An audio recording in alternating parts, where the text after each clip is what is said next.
अस्सलाम वालेकुम, welcome to learning lights by क्रोमैन। आज के लेक्चर में हम पास्ट पेपर्स डिस्कस करेंगे 2015 के, 2016 के और 2017 के। मैं आपके साथ चैप्टर नंबर 1 से लेकर चैप्टर नंबर 4 तक इन चारों चैप्टर्स का मटेरियल डिस्कस करूंगी। सबसे पहले हम पिक करेंगे 2015 का पेपर, देन 2016 का और उसके बाद 2017 का। सबसे पहले तो देख लेते हैं कि 2015 में आपके पास इन चारों चैप्टर्स में से कौन कौन से क्वेश्चंस और कौन कौन से MCQ सेटल्ड हुए। आपके पास है MCQs 2015 के। बेटा मैंने आपके साथ चैप्टर वाइज चूज किए हैं, चैप्टर नंबर 1 से लेकर चैप्टर नंबर 4 तक। आपको पता है कि क्वेश्चन नंबर 1 होगा आपके पेपर का, उसमें आपसे MCQs ही पूछे जाएंगे। टोटल 17 MCQs होंगे और आपने 17 ही सॉल्व करने हैं। हर क्वेश्चन का इक्वल मार्क्स है, 1 मार्क्स है। 15 में इन चारों क्वेश्चंस में से टोटल आपके पास 8 MCQs सेटल्ड। इन 8 MCQs को डिस्कस कर लेते हैं 2015 के। आपके पास फर्स्ट पे है smoking habit of residents of a city are, कि किसी शहर के जो शहरी हैं उनकी स्मोकिंग हैबिट्स के बारे में आपने बताना है कि डेटा किस नौयत का होगा। आपके पास फर्स्ट ऑप्शन है क्वालिटेटिव, सेकंड वन है क्वांटिटेटिव, थर्ड है डिस्क्रीट, जबकि 4 है कंटिन्यूस। सपोज देखें बेटा, अगर आप कोई सर्वे अप्लाई कर रहे हो या सर्वे कंडक्ट किया आपने या उसका रिजल्ट देख रहे हो, तो जब आप किसी से स्मोकिंग के बारे में पूछोगे, या हम ये कहेंगे ना मॉडरेट है, नॉर्मल है, हैवी है, तो देखिए ये इस तरह का डेटा कौन सा डेटा होता है, ये क्वालिटेटिव डेटा होता है। ठीक है, तो स्मोकिंग हैबिट्स आपके पास आ जाएंगी क्वालिटेटिव डेटा। सेकंड है आपके पास the frequency of a class divide by total frequency is called. इसमें देखिए आपको कहा गया है the frequency of a class divide by total, means कोई किसी स्पेसिफिक क्लास की फ्रीक्वेंसी को जब हम टोटल फ्रीक्वेंसी से डिवाइड करते हैं तो वो कह रहा है कि इस चीज़ को आप क्या कहते हैं, आपने बताना है। क्लास फ्रीक्वेंसी नहीं बेटे, क्लास फ्रीक्वेंसी तो नहीं हम कहेंगे। क्लास फ्रीक्वेंसी तो एक स्पेसिफिक क्लास में जितने ऑब्जेक्ट्स फॉल हुए हैं वो क्लास फ्रीक्वेंसी होती है। कम्युलेटिव फ्रीक्वेंसी भी नहीं ये होती। कम्युलेटिव फ्रीक्वेंसी में हम क्या करते हैं, आपके पास करंट किसी क्लास की फ्रीक्वेंसी है ना, उसमें प्रीवियस क्लासेस की फ्रीक्वेंसी को प्लस कर देते हैं। थर्ड है आपके पास रिलेटिव, F मैंने लिखा हुआ जस्ट रिलेटिव फ्रीक्वेंसी। तो याद रखिएगा जब आप किसी एक क्लास की फ्रीक्वेंसी को टोटल की फ्रीक्वेंसी से डिवाइड करते हो तो आपको क्या मिलता है, रिलेटिव फ्रीक्वेंसी, जिसे हम RF कहते हैं। और बेटा ये हमने चैप्टर नंबर 2 में डिस्कस किया है। थर्ड है आपके पास how many method are use to collect data. Data को कलेक्ट करने के कितने मेथड्स हैं, हमने सीखा था चैप्टर नंबर 1 में कि डेटा को कलेक्ट करने के 2 मेथड्स हैं, primary data and secondary data. तो इधर आपके पास आ जाएगा 2। फोर्थ है आपके पास mean is affected by change of origin scale both A and B and none. बेटा याद रखिएगा मीन जो है, ये चीज़ हमने चैप्टर नंबर 3 में जब मीन के टॉपिक को डिस्कस किया था तो प्रॉपर्टीज़ में देखी थी कि मीन आपके पास चेंज ऑफ ओरिजिन भी है और चेंज ऑफ स्केल भी है। बेटा देखिए चेंज ऑफ ओरिजिन और चेंज ऑफ स्केल का क्या मतलब है। सपोज आप अपने किसी स्पेसिफिक डेटा में से कोई ऑब्जर्वेशन, एक कांस्टेंट ऑब्जर्वेशन माइनस कर रहे हो, तो न्यू डेटा जो कंस्ट्रक्ट होगा मीन पे उसका अफेक्ट आएगा। इसी तरह अगर आप किसी स्पेसिफिक डेटा को किसी न्यूमेरिकल क्वांटिटी से मल्टीप्लाई करते हो तो ऑफ कोर्स एक न्यू डेटा जनरेट होगा। तो जो प्रीवियस डेटा है और जो मल्टीप्लाई करके डेटा आया है मीन का, उस पर भी इफेक्ट होगा। तो याद रखिएगा mean is affected by change of scale and mean is affected by change of origin, दोनों पे मीन का इफेक्ट आता है। तो इसका आंसर होगा आपके पास C। काफ़ी बच्चों के इशू आ रहा है कि भाई स्टैटिस्टिक्स का पेपर जो है 5 ईयर पेपर जो आपके पास है उसमें क्वेश्चंस रिपीट नहीं हो रहे। तो आज मैं आपके साथ डिस्कस कर रही हूँ कि क्वेश्चन किस नौयत में रिपीट हो रहे हैं। देखिए बेटा ये आपको इधर पूछ रहा है mean is affected by change of origin and change of scale. अभी हम देखते हैं नेक्स्ट 2016 या 17 का पेपर, उसमें वो आपको कहेगा write down the 2 properties of arithmetic mean. तो आपको पता है कि यार ये प्रॉपर्टी नहीं है अर्थमेटिक मीन की कि मीन अफेक्ट करता है चेंज ऑफ ओरिजिन पे भी और चेंज ऑफ स्केल पे भी। 5th पॉइंट है sum of absolute deviation of the value is least when deviation are taken from. अच्छा याद रखिएगा जब भी आपसे ये पूछता है ना सम ऑफ एब्सोल्यूट डेविएशन, आपने अपने माइंड में फौरी क्लिक कर जाना है कि ये MD की बात कर रहा है, क्योंकि मीन डेविएशन में हम क्या करते हैं, समेशन लेते हैं किसका, एब्सोल्यूट वैल्यूज़ का। और इधर हमारे पास डेविएशन आती है, ठीक है, कोई डेविएशन मौजूद होती है। ये डी आया अर्थमेटिक मीन भी हो सकता है, ये मीडियन भी हो सकता है, और ये आपके पास मोड भी हो सकता है। याद रखिएगा मीन डेविएशन में आप डेविएशन सिर्फ इन तीनों से ले सकते हो, मीन से, मीडियन से और मोड से। लेकिन मीन डेविएशन में या सम ऑफ एब्सोल्यूट डेविएशन में जो मिनिमम आपको आंसर मिलता है, लीस्ट कम से कम, वो किससे मिलता है? आपको ये मीडियन से मिलता है, ठीक है।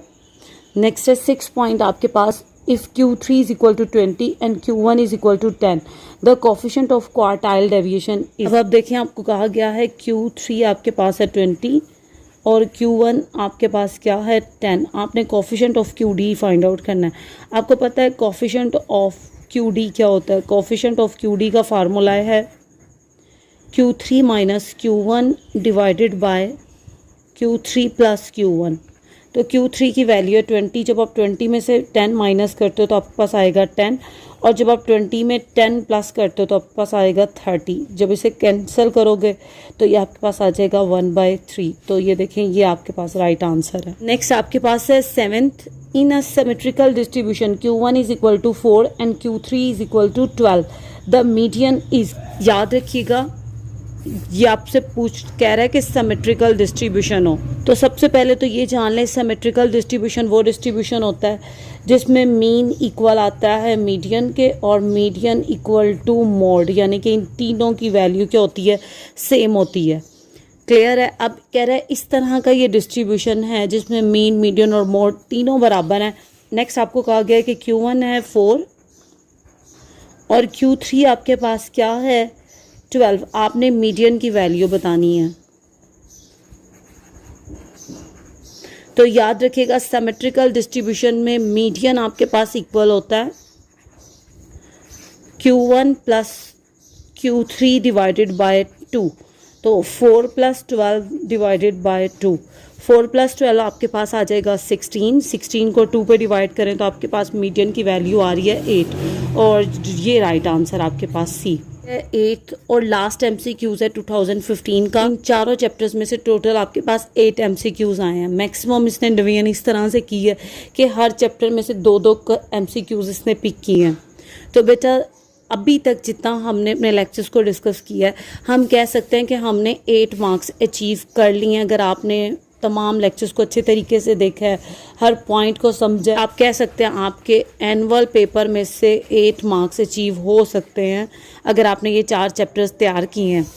अब नेक्स्ट देखें, लास्ट है आपके पास द वेरिएंस ऑफ 5, 5, 5 एंड 5। देखें बेटा, ये भी रिपीट होगा। अभी मैं आपको बताती हूँ किस सेंस में रिपीट होगा ये MCQs। याद रखिएगा, अगर आपका डेटा एक ही वैल्यू पे मुश्तमिल हो, जैसे ये आपका डेटा सिर्फ एक सिंगल 5 पे डिपेंड कर रहा है, या आपके डेटा में सारा डेटा सपोज 10 पर है, या आपका डेटा कंसिस्ट के वैल्यू पे कर रहा है, जस्ट के लिखा हुआ है आप पे, तो याद रखिएगा वेरिएंस इन तरह के डेटा का क्या होगा? वेरिएंस इस तरह के डेटा का 0 होता है। तो ज़रूरी नहीं है अगर आपसे कहा जाए कि the variance of 5, 5, 5, 5 and 5 is, ये 5 की जगह पे 3, 3, 3 भी लिखा होता तो तब भी वेरिएंस ने क्या आना था? 0 आना था। मैं इसकी रीज़न आपके साथ डिस्कस करूं। आपको पता है कि अर्थमेटिक मीन इस तरह के डेटा का क्या होता है? अगर आपका डेटा कंसिस्ट कर रहा हो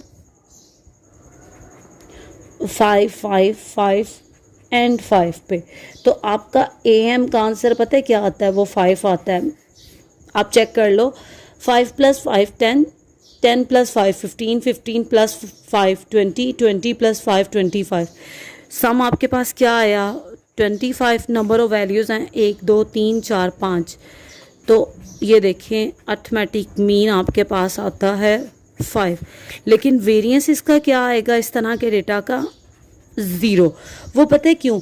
जब वेरिएंस पे आप ये फार्मूला होता है ना, sum of x minus x bar का whole square divided by n, तो जब आप हर वैल्यू में से उसका अर्थमेटिक मीन माइनस करोगे तो 0 ही आएगा।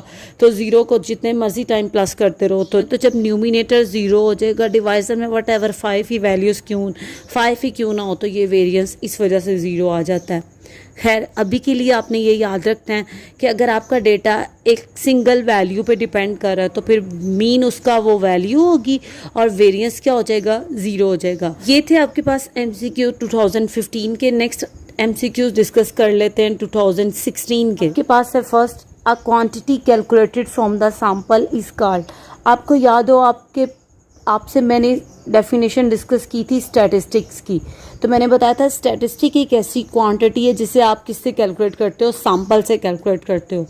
तो बेटा याद रखना स्टैटिस्टिक है ना, तो एस से सैंपल आ रहा होता है। स्टैटिस्टिक एक ऐसा रिजल्ट होता है जिसको आप फाइंड आउट किससे करते हो, सैंपल से करते हो। तो इसका राइट आंसर है स्टैटिस्टिक। इसमें एस नहीं है, एस तो एक ऑल ओवर एक सब्जेक्ट है, ठीक है, ये स्टैटिस्टिक है। और आपको पता है पैरामीटर कैसी क्वांटिटी होती है, पैरामीटर एक ऐसी क्वांटिटी होती है जिसको आप कैलकुलेट करते हो पॉपुलेशन से। तो इस तरह आपसे पैरामीटर के मुतालिक भी पूछा जा सकता है। सेकंड है आपके पास द ग्रुप डेटा। अब तो आपसे उम्मीद की जा सकती है कि आपको ग्रुप डेटा की पहचान हो गई होगी कि ग्रुप डेटा वो डेटा होता है जिसमें क्लासेस बनी हो, फ्रीक्वेंसीज हो, या फ्रीक्वेंसी के अलावा आपके पास एक इंडिविजुअली एक कॉलम पड़ा हो आया, या वो एक्स का हो या वाई का हो। तो इस तरह के डेटा को क्या प्राइमरी डेटा कहते हो? तो बेटे बताएं, आपको पता है प्राइमरी डेटा तो वो डेटा होता है जो फर्स्ट हैंड कलेक्टेड डेटा होता है। प्राइमरी डेटा आप कह सकते हो अनग्रुप डेटा होता है, लेकिन ग्रुप डेटा मेरे पास हमेशा सेकेंडरी डेटा होता है। आपको पता है सेकेंडरी डेटा की डेफिनेशन क्या है? The data which has undergone any statistical treatment. ऐसा डेटा जिस पे कोई स्टैटिस्टिकल ट्रीटमेंट अप्लाई कर चुके हो तो वो डेटा सेकेंडरी होता है। और ग्रुप डेटा पे तो आप बहुत सारी स्टैटिस्टिकल ट्रीटमेंट अप्लाई कर चुके होते हो। आप सबसे पहले तो ग्रुपिंग करते हो, अरेंज करते हो उसको। तो याद रखें ग्रुप डेटा कौन सा डेटा होता है? Secondary data.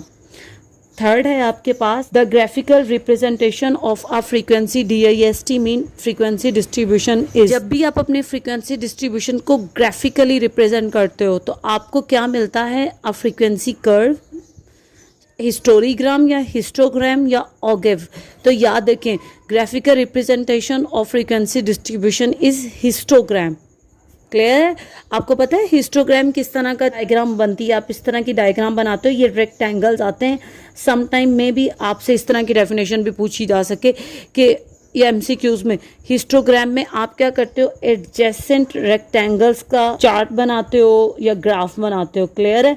ये रेक्टेंगल्स आपस में जुड़े होते हैं, इनकी ऑपोजिट साइड की लेंथ और विड्थ क्या होती है? सेम होती है। तो ये आपके पास हिस्टोग्राम होता है। मैंने आपके साथ डिस्कस किया हुआ है, अगर आपको ये नहीं आता तो आप लिखिएगा हिस्टोग्राम बाय क्राउमेयर, आपको डेफिनेशन भी मिल जाएगी और इससे रिलेटेड क्वेश्चंस भी मिल जाएंगे।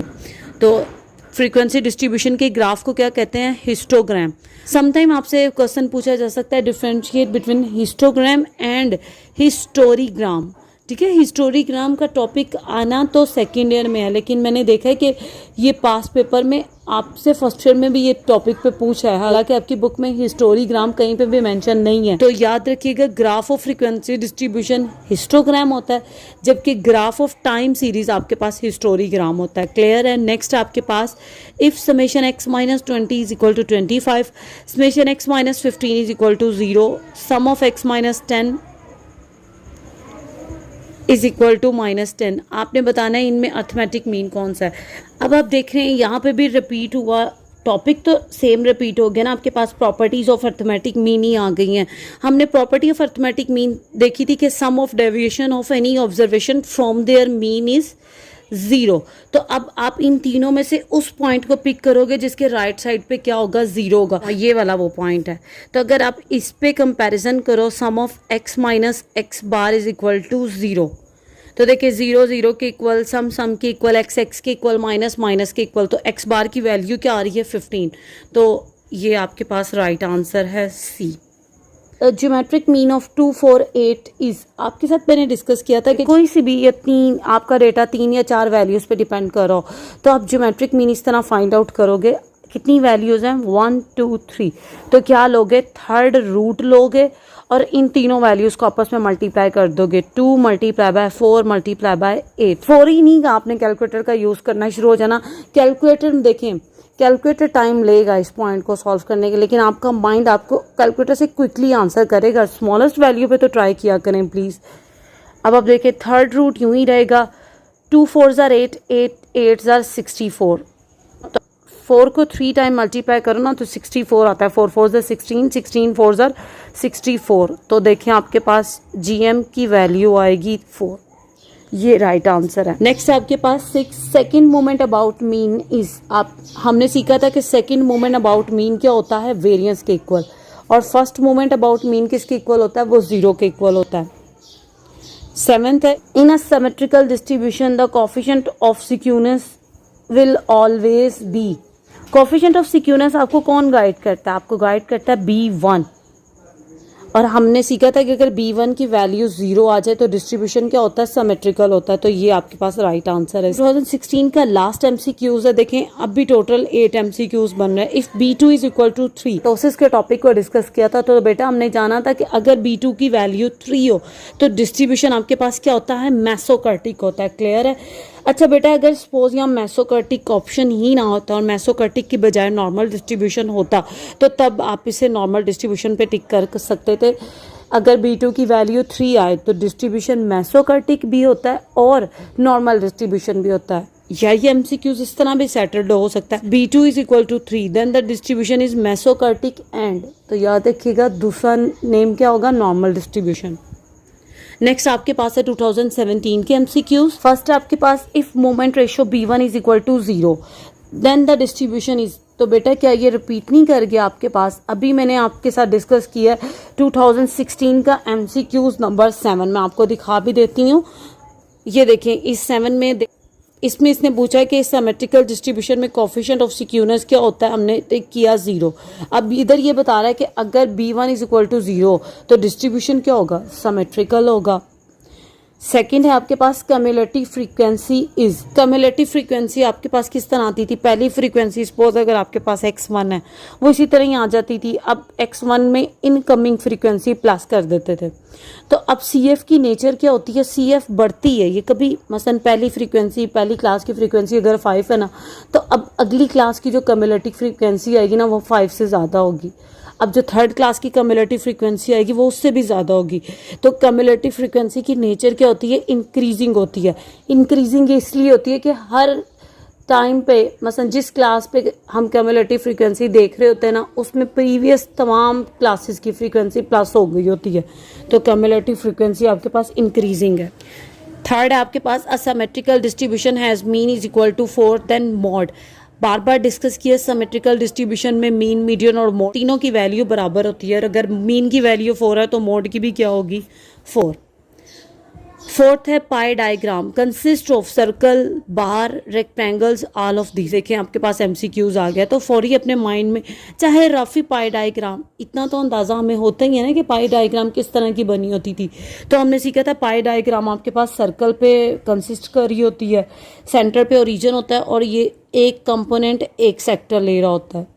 तो देखिए अब इस तरह की डायग्राम में ना तो आपके पास बार्स हैं ना आपके पास रेक्टेंगल्स हैं, ऑल ऑफ दीज तो हो ही नहीं सकता।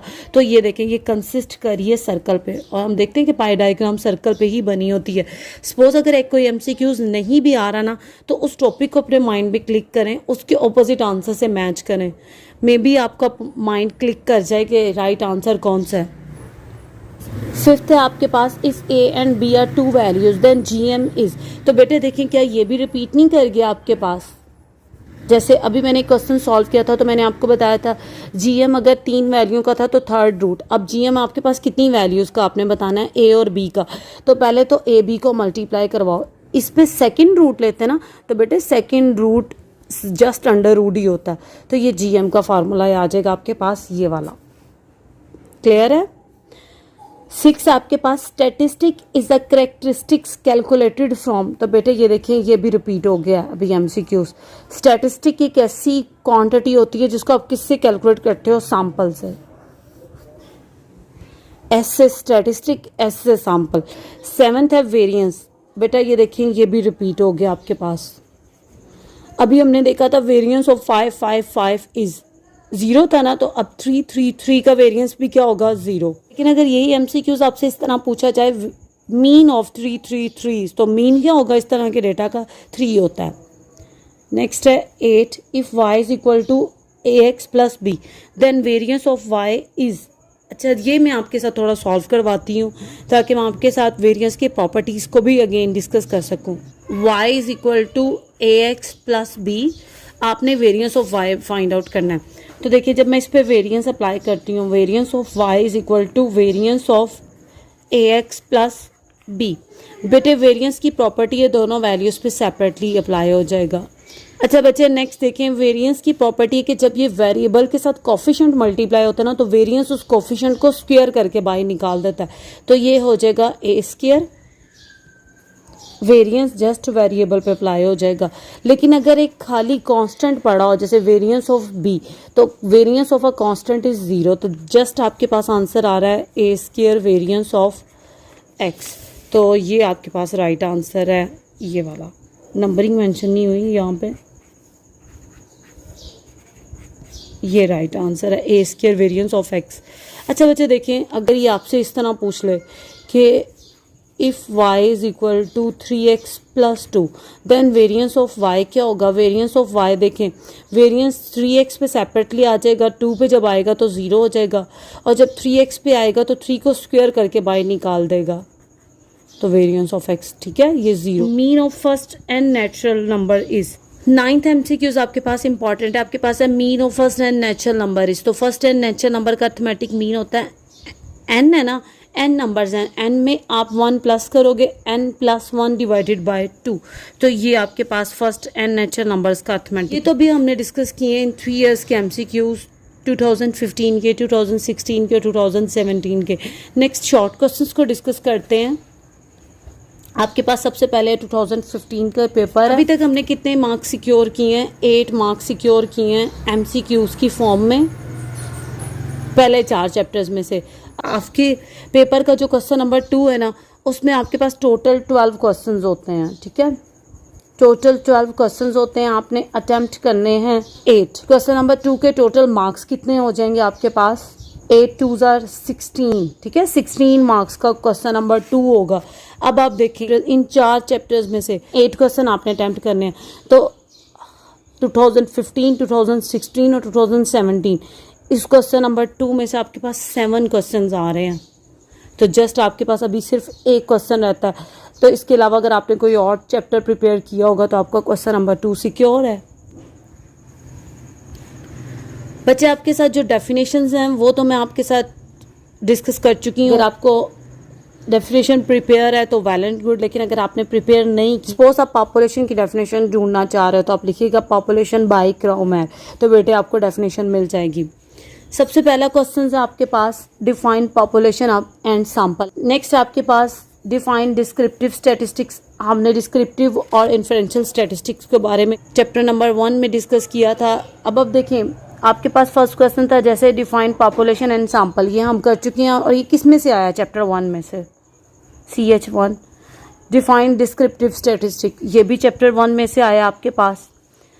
थर्ड है defined GM mean geometric mean. अच्छा बच्चे याद रखिएगा, जब भी आपको 3rd चैप्टर हो या 4th चैप्टर हो, किसी भी आपसे एवरेज के मुतालिक या डिस्पर्शन के मुतालिक पूछे कि भाई मुझे ये बता दें डिफाइन क्वार्टाइल्स, तो कोशिश करें क्वार्टाइल्स को डिस्कस करने के बाद उसका फार्मूला लास्ट में मेंशन करें, इससे ये आपके पास प्लस पॉइंट आएगा। सपोज अगर आपके डेफिनेशन आपने गलत लिख दी है, तो अगर फार्मूला भी ठीक होगा ना, तो आपके मार्क्स चांसेस हैं कि आपको वो 2 मार्क्स में से 1 मार्क्स तो दे ही दे।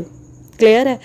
4th है आपके पास write 2 qualities of good average. Good average की क्वालिटीज़ में हमने डिस्कस की थी, चैप्टर 3 मैंने स्टार्ट करवाया था, जिसमें मैंने आपके साथ measure of central tendency, measure of average और properties of good averages discuss की थी। ये क्वालिटीज़ और प्रॉपर्टीज़ एक ही हो जाएगा।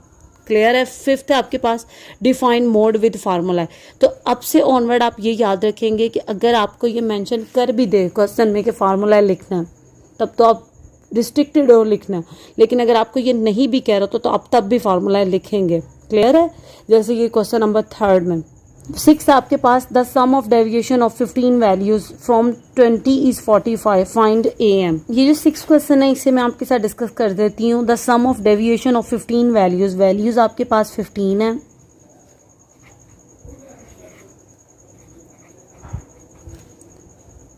और सम ऑफ डेविएशन, डेविएशन उसने किससे ली है? 20 से ली है। Mean sum of x minus 20 आपको क्या दे रहा है? 45। आपने क्या फाइंड आउट करना है, आपने अर्थमेटिक मीन फाइंड आउट करना है। तो बच्चे मैंने आपके साथ जब शॉर्टकट मेथड अर्थमेटिक मीन का फार्मूला डिस्कस किया था तो मैंने आपको बताया था कि अर्थमेटिक मीन किसके इक्वल आ जाएगा, AM इक्वल आ जाएगा A plus summation D divided by N। Clear है।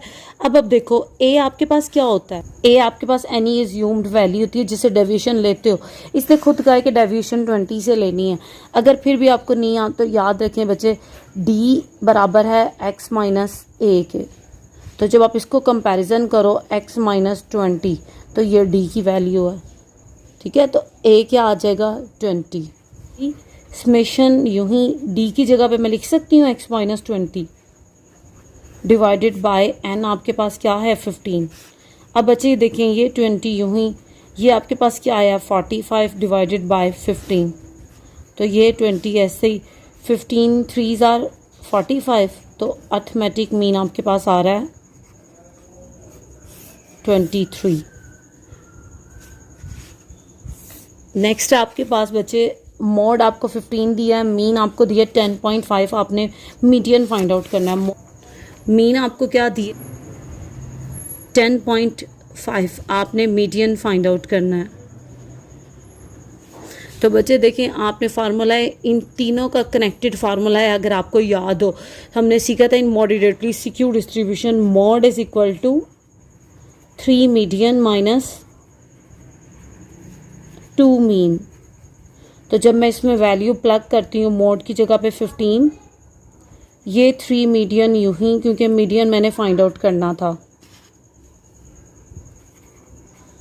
बच्चे। ये 2 ऐसे मीन की जगह पे आ जाएगा 10.5। अब देखिए 15 यूं ही, 3 मीडियन यूं ही, आप 10.5 को मल्टीप्लाई करोगे 2 से तो आपके पास आ रहा है 21। अब क्या करोगे 15 यूं ही, माइनस का 21 है, जब लेफ्ट साइड पे जाएगा तो पॉजिटिव 21, 3 मीडियन। 15 प्लस 21 आपके पास आता है 36 इज इक्वल टू 3 मीडियन। तो मीडियन की वैल्यू आपके पास आ जाएगी 3 मल्टीप्लाई पे जाके डिवाइड हो जाएगा तो 36/3। तो बेटा मीडियन आपके पास आ रहा है 12। तो देखिए आपने क्वेश्चन नंबर 2 में से टोटल 7 क्वेश्चंस आए हैं आपके पास इन चारों चैप्टर्स में। तो 7 2s are 14। तो कितने मार्क्स अब आप देखें आपके पास भी अगेन सिक्योर्ड हुए हैं, आपके पास 14 मार्क्स क्वेश्चन नंबर 2 की फॉर्म में। देखते हैं कि टोटल कितने मार्क्स अचीव कर सकते हैं अगर हमने ये 4 चैप्टर्स अच्छे से कवर किए हों। अच्छे से कवर करने का मतलब फिर ये है कि अगर आपको डेफिनेशंस आनी चाहिए, आपको फार्मूलाज आना चाहिए, आपको important point each and everything के बारे में पता हो बेटा।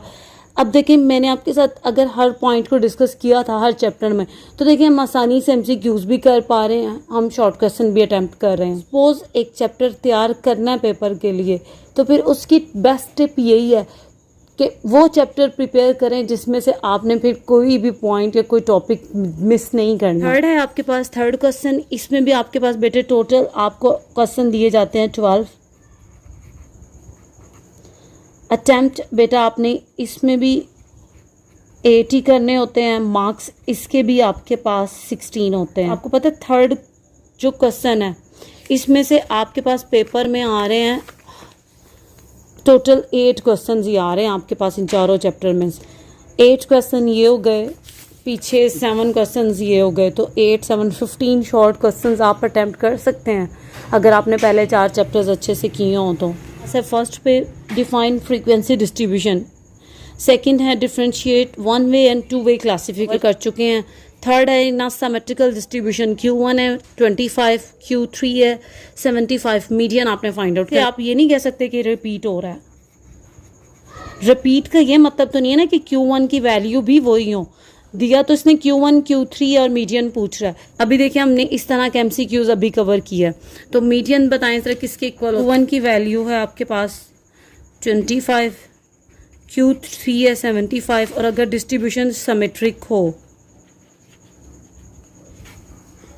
तो मीडियन फिर किसके इक्वल आता है, मीडियन इक्वल आता है Q1 plus Q3 divided by 2, 25 plus 75 divided by 2, 100/2, तो मीडियन आ रहा है आपके पास 50। फोर्थ है defined standard aviation. Standard aviation में आप लास्ट में फार्मूला भी मेंशन करेंगे। फिफ्थ है name various absolute measure of dispersion. आपने बताना है कि आपके पास कितने एब्सोल्यूट मेजर ऑफ डिस्पर्शन आ रहे हैं। तो बेटे कौन से absolute measure of dispersion? Range, quartile deviation, mean deviation, variance, standard deviation. Just ये नेम आपने बताने हैं। सिक्स है if mean is equal to 50, median is equal to 48 and S D is equal to 6, find S K. S के mean coefficient of सिक्यूनेस आपने find out करना है। Clear है? ये क्वेश्चन मैं आपके साथ डिस्कस करती हूँ। थर्ड पार्ट क्वेश्चन, अब ये है आपके पास थर्ड का 6 क्वेश्चन, जिसमें आपको मीन दिया 50 और मीडियन दिया 48। पास पास्ट पेपर नहीं थे, आज ही मंगवाए हैं। हम जब खुद पढ़ते थे ना तो तब सॉल्व्ड पास्ट पेपर नहीं आते थे, अनसॉल्व्ड पास्ट पेपर थे। तो उस सूरत में ये था कि हम खुद सॉल्व करते थे और राइट आंसर जाके अपनी टीचर से मैच करवा लेते थे। बेटा ये आपके पास क्वेश्चन आपके पास्ट पेपर में रॉन्ग इसने सॉल्व किया हुआ है, गलत किया हुआ है, ठीक है। इसका राइट आंसर ये बच्चे मीडियन का फार्मूला है सिमेट्रिकल डिस्ट्रीब्यूशन में यही होता है, जबकि आपके पास अगर पास्ट पेपर है तो देखना उसमें ये फार्मूला लगा रहा है मीडियन का Q3 minus Q1 divided by 2 और वो आंसर निकाल रहा है 25। तो अब बच्चे खुद डिसाइड करो 25 कैसे आंसर हो सकता है। अगर Q1 भी 25 है तो मीडियन कैसे 25 हो सकता है। और हमने सीखा था कि Q जो 2 होता है ना वो मीडियन के इक्वल होता है। तो ऐसा मुमकिन ही नहीं है कि Q1 की वैल्यू भी 25 और Q2 की वैल्यू भी 25 हो। तो ये क्वेश्चन आपके पास पेपर में गलत अटैम्प्ट हुआ है। नेक्स्ट आप देख लीजिएगा आपने क्या करना है। Is equal to 50, median is equal to 48।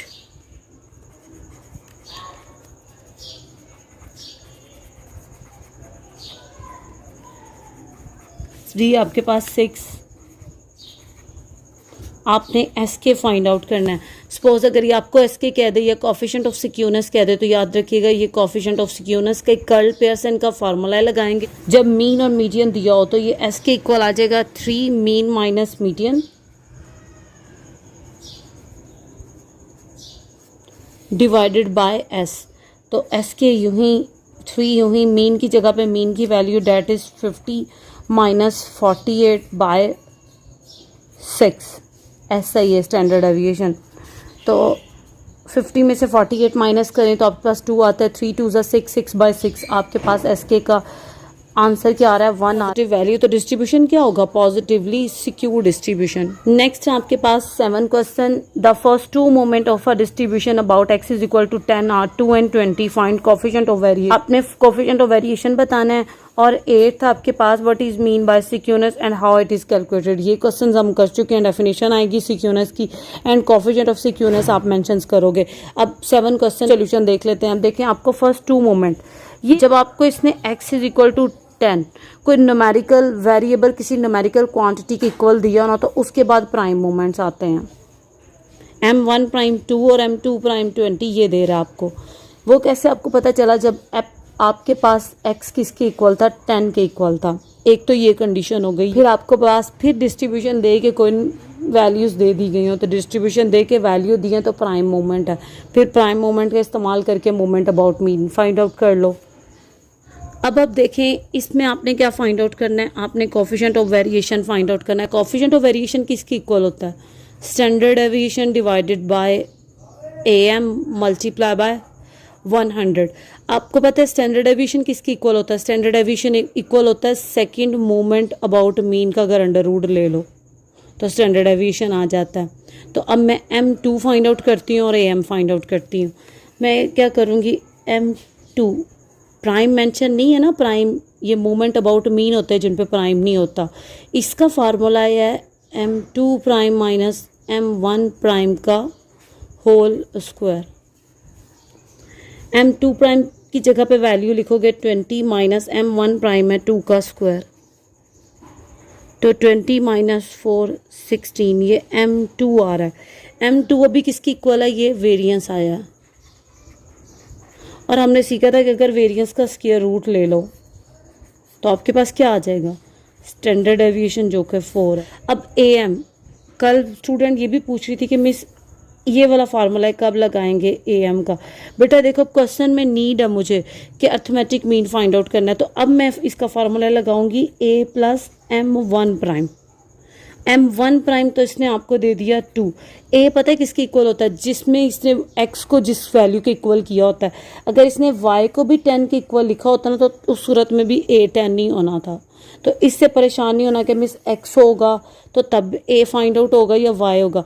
X Y दोनों में से भी जो न्यूमेरिकल वैल्यू आपको दे दी गई होगी ना, वो न्यूमेरिकल वैल्यू A होती है। तो AM बच्चे आपके पास आ रहा है 12। अब CV में इसको पुट करो, स्टैंडर्ड डेविएशन की जगह पे लिखो 4, AM की जगह पे लिखो 12 मल्टीप्लाई बाय 100 कर दो।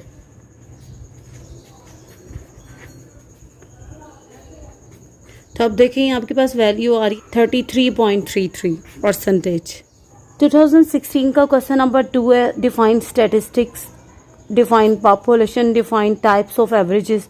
टाइप ऑफ एवरेजेस में आपने क्या बतानी है, आपने बतानी है कि average, arithmetic mean, geometric mean, harmonic mean, mean, median और mod.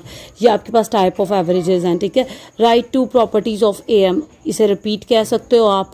Define GM and also write it formula, ये भी रिपीट कर गया आपके पास। इस क्वेश्चन का सोल्यूशन देख लेते हैं। मॉड इक्वल है L plus FM minus F1 divided by FM minus F1 plus FM minus F2 multiply by H। ये फार्मूला है।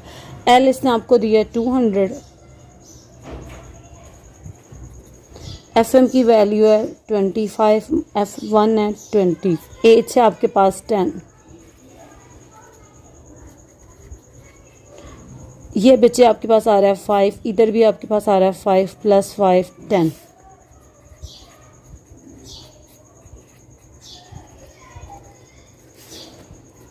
अभी मैंने आपके साथ डिस्कस किया है, कोशिश करें जब तक कैलकुलेटर का इस्तेमाल आप सिक्योर हो रहे हो तो तब तक तो नहीं करो। जैसे ही डाउट होता है कि नहीं ये कैलकुलेशन हम नहीं कर सकते, ये मल्टीप्लिकेशन रॉन्ग ना हो जाए, तब आपका अप्स एंड डाउन ये कटिंग हो जाएगी। तो आपके पास मोड आ रहा है 205।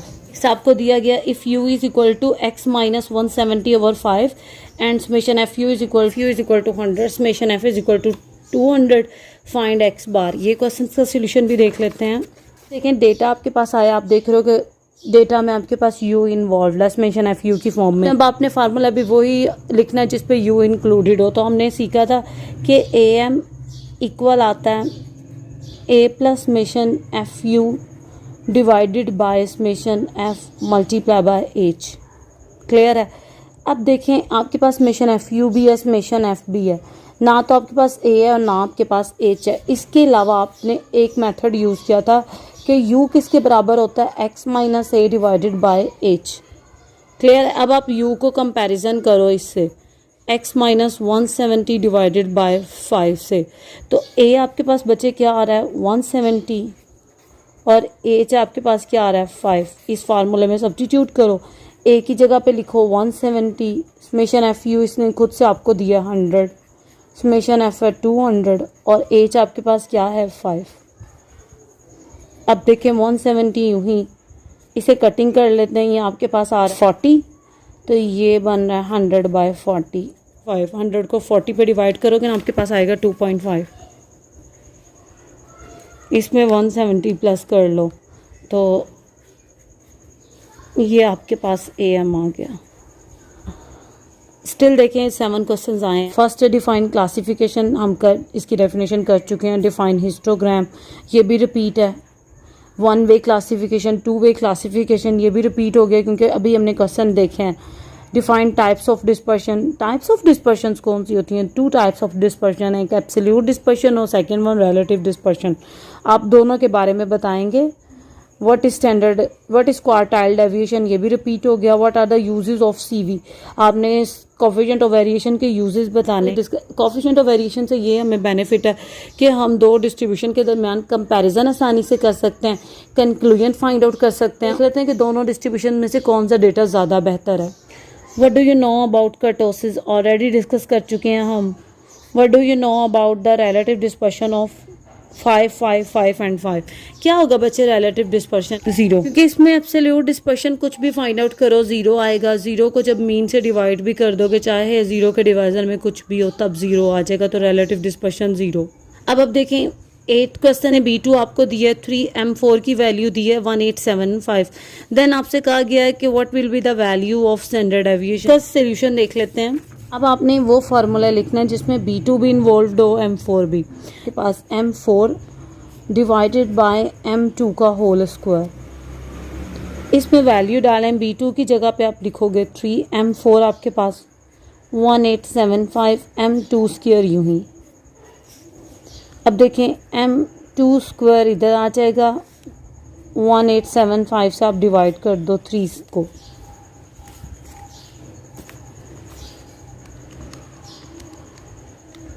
तो ये आपके पास आ रहा है 625। पहले M2 फाइंड आउट होगा तो फिर ही हम कुछ प्रिडिक्ट कर सकते हैं। ये स्क्वायर तो फिनिश करें, तो स्क्वायर को फिनिश करने के लिए दोनों तरफों में क्या लेना पड़ेगा? Square root. तो ये आपके पास आ रहा है 25 M2। अच्छा, M2 क्या होता है? ये तो वेरिएंस आया आपके पास, यानी कि M2 इक्वल है वेरिएंस के, और वो आ गया 25। आपको क्वेश्चन में क्या स्टैंडर्ड डेविएशन फाइंड आउट करें, तो स्टैंडर्ड डेविएशन क्या होगा? M2 का स्क्वायर रूट ले लो। तो देखें ये आपके पास SB आ गया 5।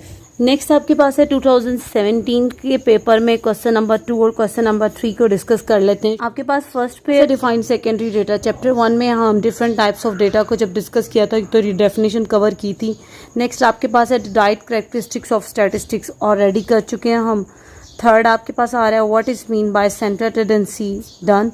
डिफाइन ज्योमेट्रिक मीन आपके पास, define quartiles and also write its formulae. 6 आपके पास रिपीट हो गया, आपके भी हमने अटेम्प्ट किया। 7 है in a moderately skewed distribution, mean, median are 120 और 110 रिस्पेक्टिवली, फाइंड मोड। अब इसका सोल्यूशन देख लेते हैं। आपके पास आपको मीन दिया है 120 और मीडियन आपके पास क्या है 110। आपने क्या फाइंड आउट करना है? आपने मोड फाइंड आउट करना है। मतलब अलग यूज़ करोगे, mode is equal to 3 median minus 2 mean. Median आ जाएगा 110 माइनस 2, ऐसे ही मीन आ जाएगा 120। मोड की फाइनल वैल्यू आपके पास आ रही है 9। नेक्स्ट आपके पास question number 3, define frequency distribution. Chapter 2 से डिफाइन क्लास बाउंड्री। चैप्टर 2 में से write the name of method used for measure of dispersion. आपने बताना है मेजर ऑफ डिस्पर्शन में कौन से मेथड आप यूज़ कर सकते हैं। तो आप इसमें दोनों बताओगे, एब्सोल्यूट डिस्पर्शन में भी और रिलेटिव डिस्पर्शन में भी। जस्ट मेथड नेम लिखने हैं। अब बताओ, there are 2 broad categories of measure of dispersion. First पे absolute dispersion, the second one is relative dispersion. Then absolute dispersion में सारे नेम बताओ, range, quartile deviation, variance, standard deviation, और फिर कोएफिशिएंट्स बता के रिलेटिव कंप्लीट हो जाएगा आपका। फोर्थ है define MD, mean deviation. Define 2 advantages of range. Next आपके पास 2 properties of standard deviation, repeat. 7th है if mean is equal to 156। देखें ये भी क्वेश्चन रिपीट है, जस्ट वैल्यूज चेंज है। आपने इधर भी कोएफिशिएंट ऑफ सिक्यूनेस ही फाइंड आउट करना है। तो 7 क्वेश्चन का सोल्यूशन देख लेते हैं। हम यहाँ मेंशन करेंगे the Karl Pearson coefficient of skewness is SK, और SK का फार्मूला क्या? 3 मीन माइनस मीडियन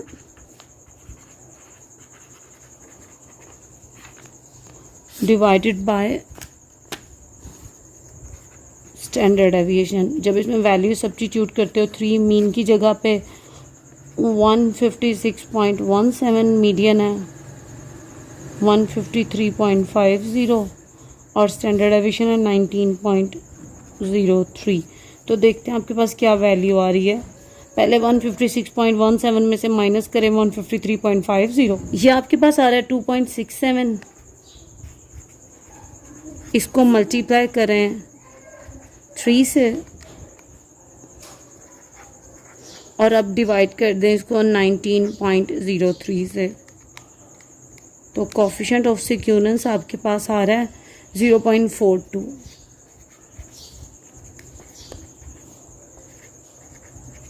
और पॉजिटिवली सिक्योर डिस्ट्रीब्यूशन है ये। नेक्स्ट आपके पास if standard deviation is equal to 10 then find the value of 5x। अच्छा बच्चे, यहाँ पे मिस से इधर लिखा हुआ standard deviation of x is equal to 10। इसका सोल्यूशन देख लेते हैं। SD ऑफ x है आपके पास 10, ये अब आपने इसका स्टैंडर्ड डेविएशन फाइंड आउट करना है। तो आप लिखोगे 5x पे स्टैंडर्ड डेविएशन अप्लाई कर दोगे। स्टैंडर्ड डेविएशन की प्रॉपर्टी है कि ये अपने जो कोफिशिएंट इसके साथ मल्टीप्लाई होता है ना, इसको स्क्वायर करके बाहर नहीं निकालता, इसको ये सिंपली यूं ही बाहर निकालता है। तो ये आ जाएगा 5 और ये मल्टीप्लाई हो जाएगा स्टैंडर्ड डेविएशन जाके x से। तो 5 यूं ही स्टैंडर्ड डेविएशन ऑफ x, इसने ये वैल्यू आपके पास स्टैंडर्ड डेविएशन ऑफ 5x आ रहा है 50। तो बच्चे ये थे आपके पास पास्ट पेपर 2015 का, 2016 का और 2017 का। मैंने आपके साथ ऑब्जेक्टिव जो टाइप है वो डिस्कस की है। इसके साथ आज का हमारा लेक्चर फिनिश होता है। लास्ट पे आप सबसे रिक्वेस्ट है, प्लीज़ चैनल को लाइक और सब्सक्राइब करें, अपने दोस्तों के साथ शेयर करें। अपना ख्याल रखिएगा। अल्लाह हाफिज़।